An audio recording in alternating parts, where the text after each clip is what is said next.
Hello friends, welcome to my YouTube channel education lecture. इस video lecture में दोस्तों हम क्लास 12 फिजिक्स का दोस्तों 70 महत्वपूर्ण ऑब्जेक्टिव क्वेश्चन का दोस्तों जो आप लोगों का सीरीज ला रहा था उसका दोस्तों आज पार्ट 2 वीडियो जानेंगे। यानी कि दोस्तों यहाँ से मैं आप लोगों को 36 यानी कि दोस्तों यहाँ से मैं आप लोगों को 35 ऑब्जेक्टिव बतलाऊंगा।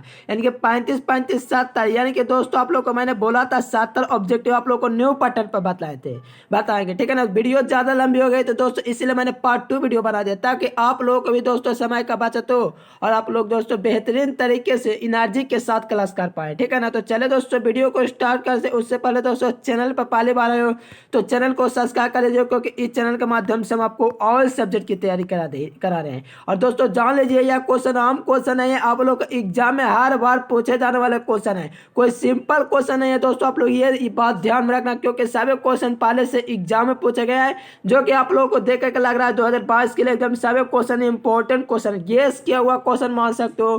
क्योंकि आप लोग दोस्तों 70 ऑब्जेक्ट रहेंगे दोस्तों, उसमें से आप लोग को 35 प्लस ऑब्जेक्ट या 35 के आसपास प्लस ऑब्जेक्ट यहाँ पर आप लोग को क्वेश्चन बैंक से देखने को मिल जाएगी। तो आप लोग वीडियो में लास्ट तक बने रहो, एकदम बेहतरीन तरीके से आप लोग कमेंट बॉक्स में आंसर दीजिएगा, ठीक है ना। कल का वीडियो नहीं देख पाया होगा दोस्तों तो ठीक है ना, तो आप लोग फिर से जाकर के देख लीजिएगा। वीडियो पब्लिश होने के बाद दोस्तों ठीक हो गया था, ठीक है ना। चलिए 36 नंबर क्वेश्चन करा के विद्युत चुंबकीय तरंगों के प्रकृति होते हैं कैसे होते हैं मेरे डियर, बतलाइए तो इसका क्या हो जाएंगे राइट आंसर आप लोग बताइए। कहता है कि विद्युत चुंबकीय तरंगों की प्रकृति जो होती है कैसे होती है, अनुप्रास्त होती है, अनुदैर्ध्य होती है, अनुप्रास्त और अनुदैर्ध्य दोनों होते हैं, यांत्रिक होते हैं। बतलाइए इसका सर तो क्या देंगे। चलिए बहुत ही अच्छा मेरे प्यार। चलिए ऑप्शन नंबर ए हो जाएंगे, क्या हो जाएंगे, विद्युत चुंबकीय तरंगों के दोस्तों जो प्रकृति होती है वो अनुप्रास्त होती है। कैसी होती है, विद्युत चुंबकीय तरंगों की जो प्रकृति होती है दोस्तों वो अनुप्रास्त होती है। ऑप्शन नंबर ए बिल्कुल करेक्ट आंसर हो जाएंगे। आप लोग सही से उधर आप लोग कमेंट बॉक्स में दीजिएगा दोस्तों, जिससे आप लोग को आत्मविश्वास बढ़ेगा दोस्तों, जिससे आप लोग और भी मेहनत करोगे। चलिए सेकंड नंबर क्वेश्चन कर रहा है कि इनमें से कौन है दोस्तों विद्युत क्षेत्र में विक्षेपित नहीं होता। कौन है दोस्तों जो विद्युत क्षेत्र में विक्षेपित नहीं होता, ये आप लोगों से क्वेश्चन करें। चलिए बहुत ही जो क्वेश्चन है बहुत इंपॉर्टेंट क्वेश्चन है, तो आप लोग वीडियो में लास्ट तक बने रहो, सारा क्वेश्चन को याद कर लीजिएगा। चलिए बतलाइए साइंटिस्ट का क्या हो देंगे, विद्युत क्षेत्र में विक्षेपित नहीं होता दोस्तों। देखिए एक ही किरण है दोस्तों, विद्युत क्षेत्र में विक्षेपित नहीं होता दोस्तों, वो कैथोड किरण होता है। विद्युत क्षेत्र में विक्षेपित नहीं होता, ये आप लोग समझिए। विद्युत क्षेत्र में दोस्तों वो विक्षेपित नहीं होगा, वो कैथोड किरण है, ठीक है ना। तो right answer option number D हो जाएंगे।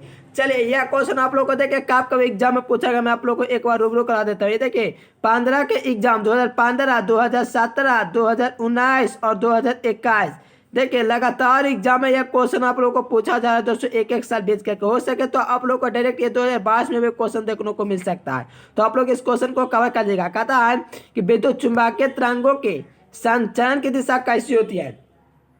विद्युत चुंबकीय तरंग के जो संचरण की दिशा होती है दोस्तों कैसी होती है, वे वेक्टर के समानांतर होते हैं कि ई वेक्टर के समानांतर है, कि B vector cross E vector के समानांतर होती है, कि E vector cross B vector के समानांतर। ये आप लोग को बतलाना एकदम बेहतरीन तरीके से।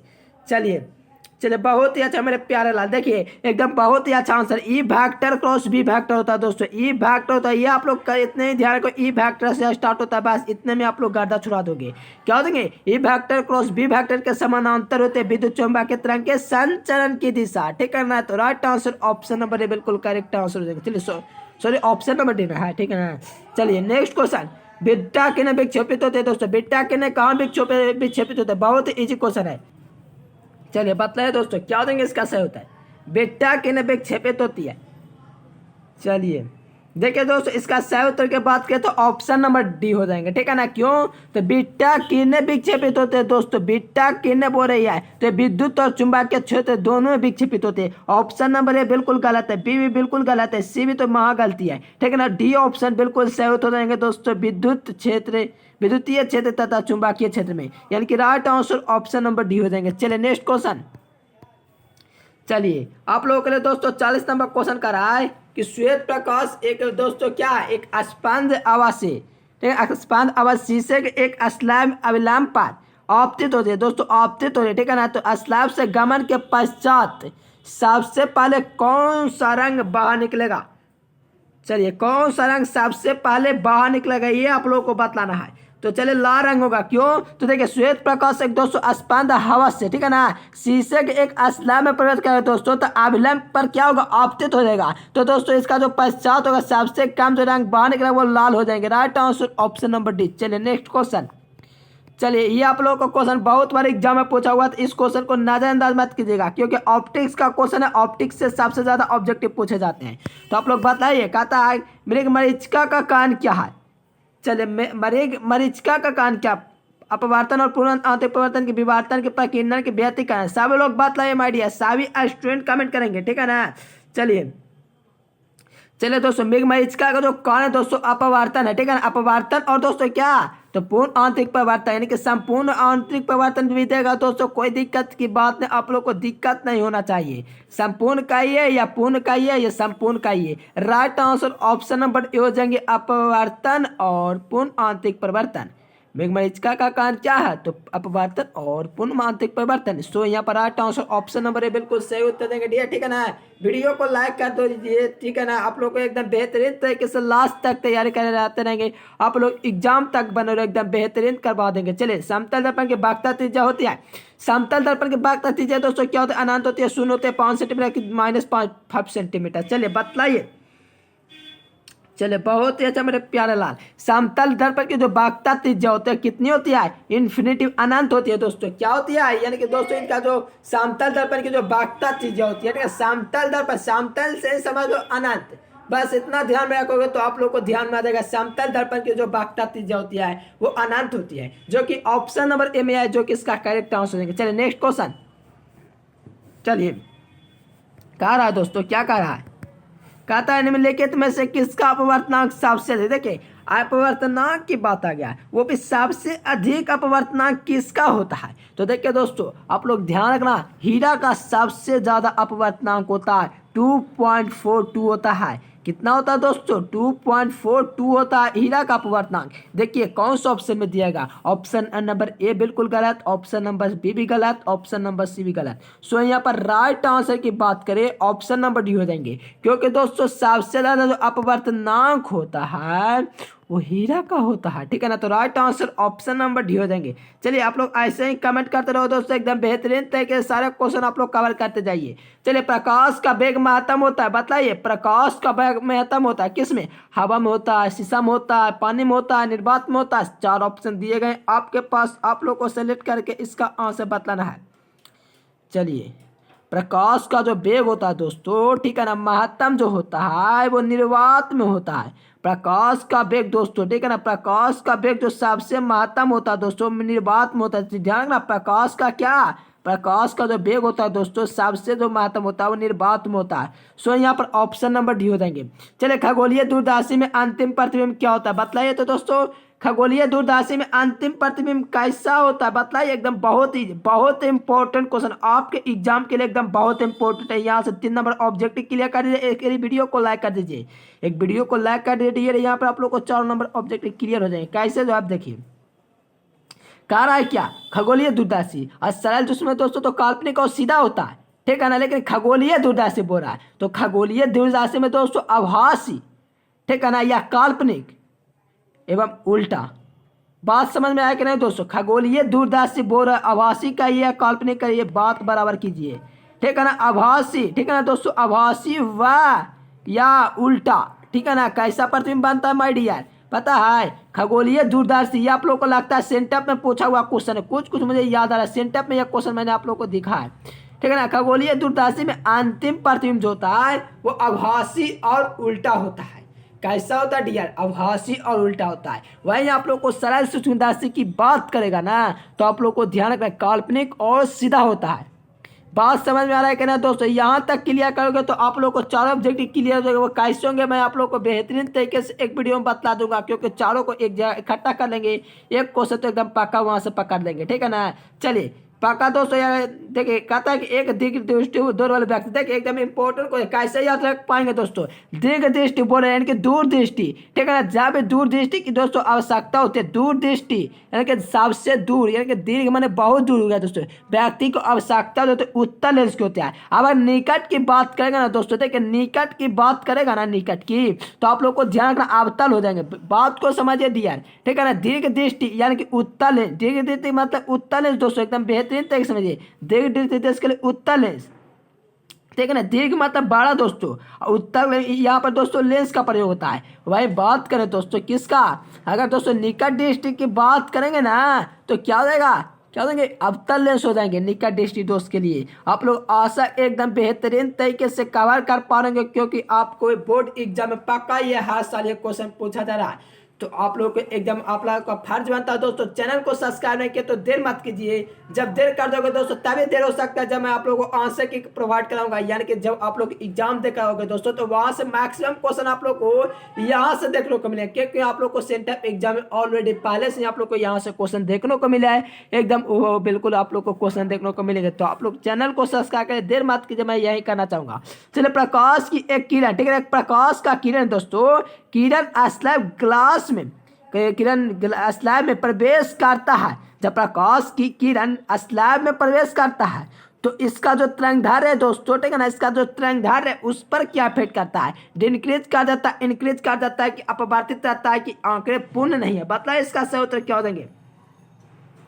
चलिए एकदम ध्यान से समझिए, एक बार और क्वेश्चन को पढ़ लीजिए। डिक्रीज होता है, पहले ध्यान से समझिए क्या क्वेश्चन करा है कि देखिए, एक प्रकाश की किरण ग्लास स्लैब में, जब प्रकाश की किरण दोस्तों ग्लास स्लैब या दोस्तों स्लैब में प्रवेश करती है, एंट्री करती है, तो इसका दोस्तों जो तरंगदैर्घ्य होता है वो घट जाता है। यानी कि सीधा सीधा कहने का मतलब है दोस्तों, जब प्रकाश की किरण स्लैब में प्रवेश करती है तो इसका जो तरंगदैर्घ्य हो जाएगी वो डिक्रीज कर जाएगी, घट जाएगी। सो यहाँ पर right answer option number A बिल्कुल करेक्ट आंसर हो जाएंगे। डियर क्या हो जाएंगे, ऑप्शन नंबर ए हो जाएंगे। चलिए नेक्स्ट क्वेश्चन। चलिए, प्रकाश के रंग का कारण क्या है, प्रकाश का रंग का कारण क्या है डियर, इसका तो आप लोग सब लोग बता, प्रकाश के रंग का कारण बोल रहा है, प्रकाश का रंग का कारण आप लोग सब लोग कमेंट कीजिए, मैं देखता हूँ किसका किसका। चलिए, प्रकाश का रंग का कारण, प्रकाश के रंग का जो कारण है डियर वो क्या है। चलिए बहुत ही अच्छा जवाब है दोस्तों। देखिए मैं आप लोग को बताया, अगर यहाँ पर कुछ स्टूडेंट गलती भी करें ना तो आप लोग गलती मत कीजिए, ठीक है ना। इसका कई लोगों का जवाब आवृत्ति आ रहा है, लेकिन आप लोग क्वेश्चन को समझिए, प्रकाश के रंग का कारण तो आवृत्ति नहीं होगा। Right answer option number A हो जाएंगे। प्रकाश के रंग का जो कारण है दोस्तों उसका आवृत्ति है, क्या है, आवृत्ति है। आप लोग को क्वेश्चन कर देगा घुमा के, प्रकाश के रंग का कारण दोस्तों आवृत्ति होता है, ठीक है, ये तो आप लोग जानते होंगे, लेकिन आवृत्ति क्या है तो ऑप्शन में दे देगा, प्रकाश के रंग का कारण, प्रकाश के विक्षेपण का कारण, प्रकाश का बाण विक्षेपण के कारण, प्रकाश का किरण का कारण, ऐसा भी क्वेश्चन कर सकता है। तो आप लोग इतना डराटिएगा नहीं, आप लोग याद रखें प्रकाश का जो रंग का कारण वो आवृत्ति है, बस इतना ही। चलिए, खगोलीय दूरदर्शी के लिए कौन सा डी सही है, आप लोग कहते हैं व्यंजक आ गया है। मैं जानता हूँ ये व्यंजक पक्का होगा एकदम 90% करें क्वेश्चन, क्योंकि आप लोग को सेटअप एग्जाम में 5 मार्क्स में यह क्वेश्चन पूछा गया है।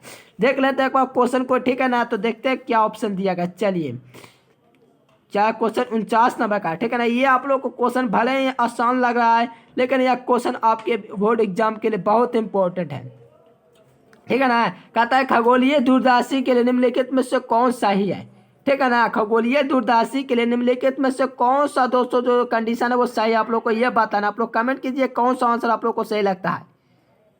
चलिए, खगोलीय दूरदर्शी, ठीक है, खगोलीय दूरदर्शी के निम्नलिखित में से कौन सही है। आप लोग पहले क्वेश्चन को समझिए, कौन सा रिलेशन कुछ कैसा रिलेशन होना चाहिए खगोलीय दूरदर्शी के लिए। तो यहाँ पर देखिए मैं आप लोग को बताता हूँ, F0 या F0 बराबर F है, ठीक है ना, या FO बराबर दोस्तों ये तो होगा नहीं दोस्तों, ठीक है ना। आप लोग को ध्यान रखना, F दोस्तों O जो होता है ग्रेटर देन F ही होता है। अब बताइए कौन सा ऑप्शन में दिख रहा है आप लोग को, तो ऑप्शन नंबर बी दिख रहा होगा।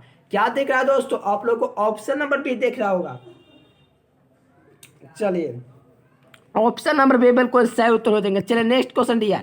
चलिए नेक्स्ट क्वेश्चन कहता है, क्या कहता है एकदम ध्यान से समझिएगा। कहता है कि एक बिंदुवत स्रोत से परिमित दूरी पर तरंगाग्र होता है। एक बिंदुवत स्रोत से परिमित दूरी पर तरंगाग्र कैसा होता है। चलिए बहुत ही अच्छा। देख इसका राइट आंसर क्यों देंगे पता है दोस्तों, आप लोग को कई बार बता दिए, किसी बिंदुवत स्रोत से परिमित दूरी पर दोस्तों गोलाकार तरंगाग्र कहलाता है। तरंगाग्र दोस्तों 3 प्रकार के होते हैं, बेलनाकार तरंगाग्र, गोलाकार तरंगाग्र और दोस्तों समतल तरंगाग्र, ठीक है ना। वृत्ताकार तरंगाग्र नहीं होता है। तो आप लोग क्या होते हैं, किसी बिंदुवत स्रोत से परिमित दूरी पर दोस्तों तरंगाग्र को गोलाकार तरंगाग्र कहा जाता है, और किसी बिंदुवत स्रोत से अपरिमित, यहाँ पर अपरिमित लगा देगा ना दोस्तों तो आप लोग को ध्यान, अपरिमित लगा देगा तो समतल हो जाएंगे। अपरिमित लगाएगा तब, लेकिन यहाँ पर परिमित लगा हुआ है, सो यहाँ पर right answer option number A हो जाएंगे। अगर दोस्तों एक दोस्तों बांध छिद्र के समान बोल देगा, किसी बिंदुआ स्रोत से एक बांध छिद्र के समान हो दोस्तों, तो इसके लिए बेलनाकार हो जाएगा। लेकिन यहाँ पर क्वेश्चन को ध्यान समझिए, कह रहा है क्या, किसी बिंदुआ स्रोत से परिमित दूरी पर कहलाता है गोलाकार तरंग। चलिए यहाँ से आप लोग को 3 नंबर क्लियर हो गए। इसके लिए वीडियो को लाइक कीजिए, चैनल पर पहली बार तो चैनल को भी सब्सक्राइब कर लीजिए माय डियर, क्योंकि इस चैनल के माध्यम से हम आपको ऑल सब्जेक्ट की तैयारी कराते हैं। तो देर मत कीजिए, आप लोग देर क्यों करते हो, चैनल को सब्सक्राइब कर लें तो कर लीजिए ना। चलिए नेक्स्ट क्वेश्चन। चलिए तरंग का कलांतर दोस्तों फाई है, ठीक है ना, ध्यान से। तरंग का कलांतर फाई है, पदांतर दोस्तों क्या है, तो दोस्तों यहाँ पर क्या दिया गया है, एक से संबंध है। कहता है दोस्तों ध्यान से क्वेश्चन को समझते जाइए। कहता है दोस्तों कलांतर और पदांतर में कैसा रिलेशन है, कलांतर और पदांतर में कैसा रिलेशन है, ये क्वेश्चन आपसे कर रहा है। तो आप लोग इसका आंसर नहीं दोगे, ये हो नहीं सकता दोस्तों, क्योंकि ऑलरेडी मैं पहले से इसका आंसर करा दिया हूँ। तो जाहिर सी बात है आप लोग का जवाब ऑप्शन सी आना चाहिए। लेमडा दोस्तों 2 पाई इंटू फाई, देखिए कौन सा ऑप्शन में दिख रहा है, ऑप्शन ए में तो दिया गया लेकिन यहाँ पर 2 गायब कर दिया, यहाँ पर ऑप्शन नंबर ए नहीं होगा। चलिए ऑप्शन नंबर बी को भी मान लिया, लेकिन यहाँ पर लैम्डा दे दिया, ये भी नहीं होगा। चलिए ऑप्शन नंबर सी को भी नहीं मानेंगे, ऑप्शन नंबर डी को मान लिया, लेकिन दोस्तों उल्टा लिख दिया है, ये भी नहीं होगा। तो आप लोग को ध्यान रखना है, देखिए एकदम ध्यान समझिएगा। कलांतर दोस्तों तरंग का कलांतर और पदांतर का भी जो समान होता है लेमडा बटा दोस्तों 2 पाई, लेमडा बटा 2 पाई, देखिए कलर थोड़ा चेंज कर लेते हैं, लेमडा बटा 2 पाई, ठीक है ना दोस्तों, लेमडा बाई 2 पाई। और दोस्तों क्या होता है, इंटू में फाई होता है, इंटू में क्या होता है, फाई होता है। देख सकते हो कौन सा ऑप्शन में दिया गया, तो ऑप्शन नंबर सी ही बचता है। ध्यान रखना है आप लोग को, कुछ नहीं करना, लेमडा बटे 2 पाई याद रखो, बस फाई का दोस्तों गुना कर दीजिए, बस यही इसका सही उत्तर हो जाएंगे। चलिए नेक्स्ट क्वेश्चन। एक पातले फिल्म का रंग का कारण रीजन क्या है, एक पातले फिल्म का दोस्तों जो रीजन है वो क्या है बताइए, प्रकीर्णन है कि व्यतिकरण है कि बाण विक्षेपण है कि विवर्तन है, बताइए। 4 ऑप्शन आपके पास दे दिए गए हैं, आप लोग को कमेंट बॉक्स में इसका सही उत्तर चैट बॉक्स में कहा, जहाँ पर आप लोग को माना है वहाँ आप लोग सही उत्तर दीजिए। चलिए एक पातले फिल्म का दोस्तों जो रंग का जो कारण है वो क्या है, तो आप लोग ध्यान रखना व्यतिकरण है। एक पातले फिल्म के रंग का जो कारण है वो क्या है, चलिए व्यतिकरण है दोस्तों, एक पातले फिल्म का रंग का कारण। चलिए बहुत ही अच्छा, व्यतिकरण ऑप्शन नंबर बी हो जाएंगे। चलिए नेक्स्ट क्वेश्चन। एक देखिए दोस्तों यह क्वेश्चन आप लोग को क्या पूछा गया पता है, 2020 में यह क्वेश्चन आप लोग का पूछा हुआ क्वेश्चन है। कहता है प्रकाशिक पथ बराबर होता है, कहता क्या है कि प्रकाशिक पथ बराबर क्या होता है, आप लोग को 20 के एनुअल एग्जाम में पूछा हुआ क्वेश्चन है दोस्तों, तो आप लोग बताइए। देखिए प्रकाशिक पथ बराबर की बात करें दोस्तों, जो इसका जो होता है वो क्या होता है, अपवर्तनांक गुने पथ लंबाई होता है कि अपवर्तनांक बता पथ लंबाई अपवर्तनांक बताइए, इसका सही उत्तर क्या देंगे। चलिए बहुत ही अच्छा, देखिए प्रकाशिक पथ बराबर जो होता है दोस्तों, इसका सूत्र ही होता है अपवर्तनांक, ठीक है ना, अपवर्तनांक गुना पथ लंबाई, अपवर्तनांक गुना क्या दिया, अपवर्तनांक गुना पथ लंबाई, ठीक है ना। Right answer option number A बिल्कुल सही उत्तर देंगे, अपवर्तनांक बस गुना पथ लंबाई, बस इतना ही आप लोग को याद रखना, अपवर्तनांक गुना पथ लंबाई। 3 बार बोल लीजिए, एकदम ध्यान से, एकदम बेहतरीन तरीके से क्लियर हो जाएंगे आप। चलिए नेक्स्ट क्वेश्चन। कहता है दोस्तों 54 नंबर क्वेश्चन, क्या कहता है कि जिस घटना से प्रकाश तरंगों की प्रकृति क्या होती है, निर्विवाद, देखिए एक शब्द आया, निर्विवाद रूप से अनुप्रास सिद्ध होती है, यानी कि अनुप्रास क्या होता है, प्रूव्ड हो जाती है, वह है क्या है, जिस घटना से प्रकाश तरंगों की प्रकृति निर्विवाद हो जाती है। एक ऐसा भी घटना होता है दोस्तों, जो प्रकाश जो घटना होता है दोस्तों, जो प्रकाश तरंगों की प्रकृति क्या होता है, निर्विवाद रूप से अनुप्रास सिद्ध हो जाती है, यानी कि प्रूव्ड हो जाती है, वो घटना कौन सी है। कहता है व्यतिकरण होगा कि विवर्तन होगा कि ध्रुवण होगा कि इसका अपवर्तन होगा। चलिए आशा माय डियर इसका तो सभी स्टूडेंट बतला देंगे, ठीक है ना, एकदम बेहतरीन तरीके से, एकदम बहुत ही इजी क्वेश्चन है। देखिए क्वेश्चन को समझ लें तो ध्रुवण हो जाएंगे, क्या हो जाएंगे आप लोग ध्यान रखें, 2 मार्क्स में भी क्वेश्चन आ जाएंगे। वो जिस घटना से प्रकाश तरंगों की प्रकृति क्या होती है, निर्विवाद दोस्तों सिद्ध हो जाती है, ठीक है ना, इसका दोस्तों जो अनुप्रास सिद्ध होने का दोस्तों जो कारण है वो दोस्तों ध्रुवण ही होता है। सो यहाँ पर right answer option number C हो जाएंगे। चलिए नेक्स्ट क्वेश्चन। चलिए कहता है डियर कि पूर्ण तरंग दृष्टि कारक, ठीक है ना दोस्तों। क्या है, पूर्ण तरंग दृष्टि कारक में उपयोग किया जाता है। पूर्ण तरंग दृष्टि कारक में किसका उपयोग किया जाता है। 4 ऑप्शन आपके पास दिए गए दोस्तों, यहाँ पर ए और सी का, यहाँ पर बी और डी का। तो आप लोग बताइए इसका सही उत्तर क्या हो जाएंगे। 4 ऑप्शन आपके पास दिए गए। चलिए बहुत ही अच्छा, एकदम पूर्ण दृष्टि कारक में दोस्तों जो प्रयोग किया जाता है, दो डायोड का प्रयोग किया जाता है। पूर्ण दृष्टि कारक में दोस्तों किसका प्रयोग किया जाता है, तो दो डायोड का। पूर्ण तरंग क्या, तो दृष्टि कारक। आप लोग ध्यान रखना क्या हो जाएंगे, राष्ट्र आंसर ऑप्शन नंबर ए हो जाएंगे। चलिए कहता है दोस्तों 54 नंबर क्वेश्चन, इलेक्ट्रॉन वोल्ट द्वारा मापा जाता है। चलिए बतलाए दोस्तों, कई बार इसका आंसर आप लोग को बतला दे, इलेक्ट्रॉन वोल्ट द्वारा क्या मापा जाता है। चलिए कई लोगों का जवाब आ रहा है दोस्तों, ठीक है ना। चलिए ऊर्जा मापा जाता है, एनर्जी, ठीक है ना। क्या एक इलेक्ट्रॉन वोल्ट को द्वारा मापा जाता है, तो क्या मापा जाता है, ऊर्जा को मापा जाता है, ठीक है ना। एक बार और लिख देते हैं ऊर्जा, ठीक है ना। Right answer option number D हो जाएंगे, ऊर्जा। चलिए ऑप्शन नंबर डी बिल्कुल सही उत्तर हो जाएंगे। चलिए नेक्स्ट क्वेश्चन देखा जाए माय डियर। चलिए देखिए ये क्वेश्चन आप लोग को नहीं दिख रहा, कोई दिक्कत की बात नहीं, मैं आपके साथ हूँ। कहता है हाइड्रोजन परमाणु में दोस्तों में इलेक्ट्रॉन दोस्तों इलेक्ट्रॉन का न्यूनतम कोणीय समय कितना होता है। हाइड्रोजन में परमाणु में इलेक्ट्रॉन का न्यूनतम कोणीय समय कितना होता है, ये आप लोग को बताइए सभी स्टूडेंट बताइए। चलिए हाइड्रोजन परमाणु में दोस्तों इलेक्ट्रॉन का जो न्यूनतम कोणीय संवेग जो होता है H/2 दोस्तों जूल सेकंड होता है, ठीक है ना। Right answer option number B हो जाएंगे। क्या हो जाएंगे दोस्तों, ऑप्शन नंबर बी बिल्कुल सही उत्तर हो जाएंगे दोस्तों, आप लोग ध्यान रखना। चलिए दोस्तों थोड़ा कलर चेंज कर रहे थे। चलिए नेक्स्ट क्वेश्चन देखते हैं। कहता है दोस्तों हाइड्रोजन स्पेक्ट्रम में दोस्तों कौन सी श्रेणी अवरक्त भाग में नहीं पाई जाती है। हाइड्रोजन स्पेक्ट्रम में कौन सी श्रेणियां जो अवरक्त भाग में नहीं पाए जाते हैं, ये आप लोगों को बताना है। चलिए यहाँ पे तो क्वेश्चन करना चाहिए, कुछ और कर दिया कुछ और, इसके लिए चलिए नेक्स्ट बताइए इसका सही उत्तर कर देंगे।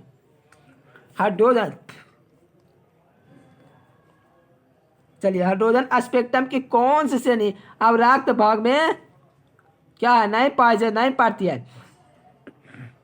चलिए इसका right answer option number D हो जाएंगे दोस्तों। क्या होंगे, लाइमा श्रेणी। क्या होंगे, right answer option number D बिल्कुल सही उत्तर हो जाएंगे। चलिए नेक्स्ट क्वेश्चन। चलिए दोस्तों 59 नंबर क्वेश्चन भी इंपॉर्टेंट क्वेश्चन ही है। कहता है कि रेडियो एक्टिव परमाणु के लिए कौन सा रिलेशन सही है। कहता है कि रेडियो एक्टिव पदार्थ के लिए परमाणु के लिए कौन सा रिलेशन सही है। कहता है दोस्तों अर्ध आयु बराबर औसत आयु, ऑप्शन बी में दिया अर्ध आयु बराबर 2 गुना औसत आयु। ये देखिए आप लोग को ये ऑप्शन दिए, तो बताइए इसका सही उत्तर क्या देंगे। अर्ध आयु बराबर 1.6932 गुना औसत आयु, ऑप्शन डी में दिया गया डियर अर्ध आयु बराबर 0.6931 गुना औसत आयु। इसका तो एकदम जहर उगल सकते हो इस क्वेश्चन में, बताइए। चलिए अगर जिस स्टूडेंट का ऑप्शन नंबर दिया है उनका गलत है, किसे मैं अभी निर्धारण कर देता हूं, बिल्कुल उनका सही उत्तर है। क्यों, तो क्वेश्चन को पहले आप लोग ध्यान से समझिए। क्या कर रेडियो परमाणु के लिए कौन सा रिलेशन सही है। रेडियो परमाणु के लिए दोस्तों, रेडियो एक्टिव परमाणु के लिए अर्ध आयु जो बराबर होता है दोस्तों, आप लोग को पता होना चाहिए 0.69, ठीक है ना, गुना 31 इंटू ठीक है ना, और दोस्तों गुना औसत आयु। आप लोग ध्यान रखो बस इतना ही, 69 और 31 इतने ध्यान रख लो। टोटल कितने होते हैं पता है आप लोग को, 100। ये दोनों को 100 होते हैं, लेकिन आप लोग को ध्यान रखना इसके पहले 0 होना जरूरी है, एक नहीं। इसके पहले एक नहीं दोस्तों, 0 पॉइंट में होना चाहिए, जो कि ऑप्शन नंबर डी में दिख रहा है। चलिए आशा है बिल्कुल क्लियर कर दिए होंगे। चलिए ये क्वेश्चन तो थोड़ा लग रहा होगा आप लोग को बहुत डिफिकल्ट है, लेकिन जितना आप लोग को डिफिकल्ट लग रहा है उतना ही आसान है, ठीक है ना। चलिए बताइए इसका सही उत्तर क्या देंगे। चलिए क्या देंगे दोस्तों, इसका तो आप लोग को कमेंट बॉक्स में बतलाना चाहिए, मैं क्या बतलाऊं। चलिए इसका आप लोग कमेंट करके बता देगा कमेंट बॉक्स में, ठीक है ना। ये क्वेश्चन आपके लिए रहा दोस्तों, आप लोग कमेंट करके बतलाइएगा इसका जो आप लोग को करेक्ट आंसर वो क्या है। पहले क्वेश्चन को पहले एक बार पढ़ लेते हैं। तत्व 284 202 का दोस्तों दिया गया एक नाभिक वाले अल्फा कण और बीटा कण उत्सर्जित करता है, तो परमाणु की दोस्तों जो परिणाम है दोस्तों नाभिक की परमाणु संख्या वो कितनी हो जाएगी। चलिए 4 ऑप्शन आपके पास दिए गए दोस्तों, आप लोग कमेंट करके बता देना इसका राइट आंसर क्या हो देंगे। चलिए नेक्स्ट क्वेश्चन। चलिए सौर ऊर्जा का स्रोत क्या है। सौर ऊर्जा का स्रोत क्या दिया है। कहता है न्यूक्लियर न्यूक्लियर विखंडन के न्यूक्लियर संलयन के दोनों की नॉन ऑफ दीज। चलिए इसका तो आप लोग बिल्कुल एकदम बेहतरीन तरीके से आंसर कर सकते हैं, बताइए। चलिए आप लोग को ध्यान रखना है दोस्तों, नाभिकीय संलयन न्यूक्लियर संलयन right answer option number B D, ठीक है ना। क्या देंगे सौर ऊर्जा का स्रोत है नाभिकीय संलयन, क्या देंगे सौर ऊर्जा का दोस्तों जो स्रोत है वो नाभिकीय संलयन है। So right answer option number B हो जाएगा। चलिए नेक्स्ट क्वेश्चन। चलिए जितने समय में किसी रेडियो एक्टिव पदार्थ की राशि अपने प्रारंभिक समय की आधी हो जाती है उसे कहा जाता है, क्या कहा जाता है। बतलाइए दोस्तों इसको क्या कहा जाता है, बतलाइए इसका सही उत्तर क्यों देंगे। इसका तो आप लोग कह सकते हैं आंसर, ठीक है ना। चलिए बतलाइए इसका राइट आंसर क्यों देंगे। औसत आयु हो जाएंगे कि अर्धायु हो जाएंगे कि 6 गुणांक हो जाएंगे कि क्या हो जाएंगे, बताइए नेताक हो जाएंगे कि यहाँ पर अर्धकाल हो जाएंगे। चलिए अर्धकाल बताइए। चलिए बहुत ही अच्छा दोस्तों, चलिए बहुत ही अच्छा मेरे प्यारे लाल, option number B is the correct answer. क्या हो देंगे जितने समय में किसी रेडियो एक्टिव पदार्थ की राशि दोस्तों अपने प्रारंभिक समय से आधी हो जाती है अर्धायु कहलाती है। ध्यान आया कि नहीं दोस्तों, आप लोग ध्यान से रखना। आप लोग का जो राइट आंसर होगा वो अर्धायु हो जाएंगे, क्या देंगे अर्धायु हो जाएंगे। इस तरह का दोस्तों एक और क्वेश्चन था, ठीक है ना। इसी समय दोस्तों एक और क्वेश्चन आप लोगों का था। चलिए नेक्स्ट क्वेश्चन देखा जाए दोस्तों। देखिए आप लोग को ध्यान रखना है, कभी भी एग्जाम में आप लोग को यह क्वेश्चन मैं आप लोग को से कर सकता हूं कि इसका जैसे कि नेक्स्ट दोस्तों आप लोग का दोस्तों मॉडल पेपर लाएंगे तो मैं आप लोग को क्वेश्चन कर सकता हूं दोस्तों कि कौन स्टूडेंट ये क्वेश्चन जानते हैं, मैं कभी भी कर सकता हूँ, तभी आप लोग दोस्तों टॉपर के लायक बनोगे। चलिए नेक्स्ट क्वेश्चन। चलिए इसका भी मैं बतला दिया दोस्तों, आप लोगों पर छोड़ दिया जाए कि आप लोग बतला देंगे। चलिए बतलाइए इसका सही उत्तर क्या होंगे। यदि ट्रांजिस्टर के धार नियतांक दोस्तों अल्फा तथा बीटा है तो कौन सा रिलेशन सही होगा। अल्फा तथा बीटा बोल रहा है दोस्तों, अल्फा तथा बीटा बोल रहा है, तो आप लोग को ये क्वेश्चन आप लोग को बतला ही देना इसका सही उत्तर क्या देंगे। चलिए देखिए दोस्तों आप लोग को ध्यान रखना, जब भी यह क्वेश्चन आएगा तो ये आप लोग को ध्यान रखना है, बीटा जो होता है दोस्तों ग्रेटर देन 1 होता है और दोस्तों कॉमा अल्फा जो होता है दोस्तों, ठीक है ना। अल्फा ये आप लोग को एकदम ध्यान में रख लेना, यहाँ से अल्फा दोस्तों लेस देन 1 होता है। आप लोग यहाँ से क्लियर कर लीजिए क्योंकि आप लोग को एग्जाम में यह क्वेश्चन देखने को मिल सकता है दोस्तों। जो ट्रांजिस्टर धारा का नियतांक होता है अल्फा बीटा के लिए होता है। Right answer option number B. चलिए नेक्स्ट क्वेश्चन।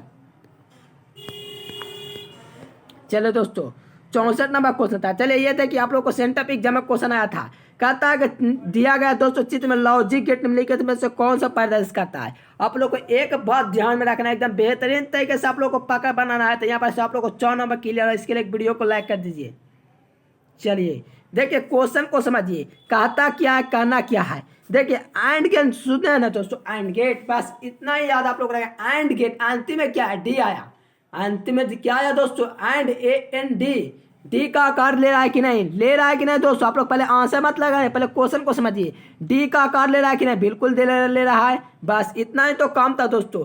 एंड या तो अभी क्वेश्चन यही रह गया, एंड होगा या तो नैंड होगा, ठीक है ना। यही क्वेश्चन रहेगा। और नॉर तो दोस्तों खत्म हुई हो गए, ठीक है ना। और नॉर खत्म हो गए। अब आप लोग को ये दोनों ऑप्शन पर फोकस करना है। तो डी तो मिल गया और यहाँ पर देखिए दोस्तों, यहाँ पर 2 आप लोगों का दोस्तों क्या स्विच दिख रहा होगा दोस्तों आउटपुट, ठीक है ना। और इनपुट दोस्तों 1 है, इनपुट आउटपुट दोस्तों कितने हैं 1 है, इनपुट होगा ना, है इनपुट दोगे, ठीक है ना। डी का आकार लिया है। आप लोग एक बात ध्यान दोस्तों गौर फरमाओगे तो यहाँ पर क्या दिया गया है, एक बिंदु की तरह दिया गया है। जब भी यह बिंदु दिख जाएगा तो नाइट गेट कर दीजिएगा।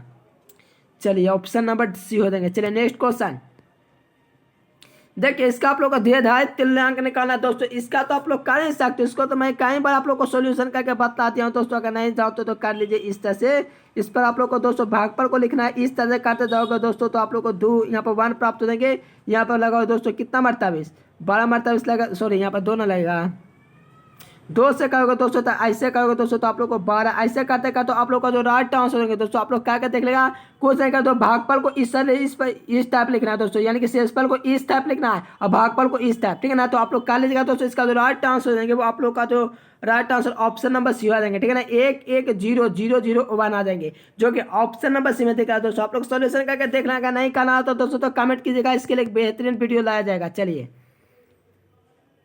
चलिए कहता है दोस्तों पी प्रकार का अर्धचालक, देखिए यहाँ से 2 नंबर क्लियर कर दे। पी प्रकार का अर्धचालक पूछेगा दोस्तों तो होल हो जाएंगे। अगर एन प्रकार का दोस्तों पूछेगा ना एन प्रकार के तो इलेक्ट्रॉन हो जाएंगे। देखिए इसका अगर नाम भी बदल देगा दोस्तों एग्जाम में, इसके जगह छिद्र कर देगा। तो आप लोग को 3 नाम याद रखना है। देखिए छिद्र भी कर देगा, विवर भी कर देगा, होल भी कर देगा। ये तीनों आप लोग को एग्जाम में नाम कर सकता है, ठीक है ना। पी प्रकार का अर्धचालक आसान नहीं होता दोस्तों, आप लोग को ध्यान 3 नाम आप लोग को याद रखने पड़ेंगे, होल, बीवर और छिद्र। पी प्रकार के लिए और एन प्रकार के लिए एक नाम, वो भी इलेक्ट्रॉन। बस इतना ही आप लोग क्लियर कर लीजिए, आप लोग एकदम तहलका मचा दोगे। चलिए फैक्ट्स का अर्थ क्या है इसका तो आप लोग बतला सकते हैं। आप लोग को लगता है 18 में क्वेश्चन पूछा हुआ, थोड़ा थोड़ा याद, लेकिन 18 में यह क्वेश्चन पूछा है। चलिए बहुत ही अच्छा। Right answer option number B हो देंगे, फैक्सिमल टेलीग्राफी हो देंगे। फैक्स का अर्थ क्या है, फैक्सिमल टेलीग्राफी। सो यहाँ पर right answer option number B हो देंगे। चलिए नेक्स्ट क्वेश्चन। चलिए आयाम दोस्तों क्या है, आयाम का दोस्तों मॉडुलन सूचकांक का मान होता है, कितना होता है आयाम का दोस्तों, आयाम मॉडुलन सूचकांक का जो मान होता है कितने कितने, 0 तथा 1 के बीच। चलिए 68 का right answer option number C हो देंगे, 0 तथा 1 के बीच। चलिए मोबिलिटी का मात्रक क्या होता है इसका तो आप लोग बतला सकते हैं। चलिए इसका आप लोग कमेंट करके बताइए, तो हम आप लोग को बतला देंगे, बताइए कमेंट बॉक्स में। चलिए आंसर यहाँ नहीं लगा दोस्तों, देखिए एम्पियर गुना मीटर होता है, एम्पियर गुना मीटर बटा न्यूटन होता है। बस इतना ही ध्यान रखिए। ऑप्शन नंबर, चलिए ऑप्शन नंबर ए हो जाएंगे। चलिए लास्ट क्वेश्चन आप लोग के लिए इंपॉर्टेंट है, ध्यान रख लीजिए। लास्ट क्वेश्चन, टेप प्रसारण के लिए दोस्तों जो उपयोग होता है 3 से लेकर 300 MHz, कोई ऑप्शन नहीं दिख रहा होगा आप लोग को, ठीक है ना। आप लोग का स्क्रीन शॉट ले लीजिए, MHz में होता है। बस right answer option number C में ही दिख रहा है। क्यों, देखिए यहाँ पर जी कहाँ से आ गया, जी नहीं होगा। यहाँ पर देखिए एम दिया गया, एच दिया गया, जेड यहाँ पर छुटकी दिया गया, इस प्रकार का जेड, ठीक है ना। तो आप लोग बताइए कौन सा ऑप्शन हो जाएगा, सी हो जाएंगे। चलिए अगर वीडियो पसंद आया दोस्तों तो वीडियो को लाइक कर दीजिए, चैनल पर पहली बार तो चैनल को सब्सक्राइब करके ऑल नोटिफिकेशन को सेलेक्ट कर लीजिए। और दोस्तों कमेंट करके बताइए वीडियो कैसा लगा, वीडियो को शेयर कीजिएगा। मैं आप लोग को एक क्वेश्चन करता हूं दोस्तों, क्योंकि आप लोग का एग्जाम का आखिरी समय है, ठीक है ना। एकदम समझिए आप लोग को एग्जाम एकदम दोस्तों आप लोग को रास्ता में ही आ गया। एग्जाम आप लोग को लिए बहुत कम समय बचा है, इसके लिए वीडियो को लाइक कर दोस्तों, कम से कम वीडियो को शेयर कर दीजिए। चैनल पर पहली बार तो चैनल को सब्सक्राइब कर लीजिए। चलिए दोस्तों फिर मिलेंगे नेक्स्ट वीडियो में, तब तक के लिए bye bye. Thanks for watching this video. जय हिंद, वंदे मातरम।